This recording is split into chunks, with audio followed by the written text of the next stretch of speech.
დიდი ოდენობით ყალბიფულის გასაღების ფაქტზე უცხო ქვეყნის მოქალაქე დააკავეს. გამოძიების ცნობით ბრალდებულმა ყალბი კუპიურები შიდა ქართლის რეგიონში გაასაღა. დანაშაულის სასჯელის სახით ითვალისწინებს თავისუფლების აღკვეთას 7-დან 10 წლამდე ვადით. ფინანსთა სამინისტროს საგამოძიებო სამსახურის თანამშრომლების მიერ გატარებული ოპერატიულ-სამძებრო ღონისძიებებისა და საგამოძიებო მოქმედებების შედეგად დიდი ოდენობით ყალბიფულის გასაღების ფაქტზე დაკავებული იქნა უცხო ქვეყნის მოქალაქე.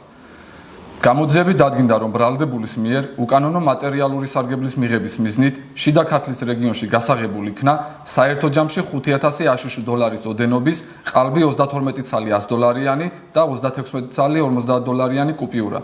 საგამოძიებო მოქმედებების შედეგად ყალბი კუპიურები სრულად იქნა ამოღებული. გამოძიება მიმდინარეობს სისხლის სამართლის კოდექსის 212 მუხლის მეორე ნაწილით, რაც სასჯელის სახით ითვალისწინებს თავისუფლების აღკვეთას 7-დან 10 წლამდე ვადით.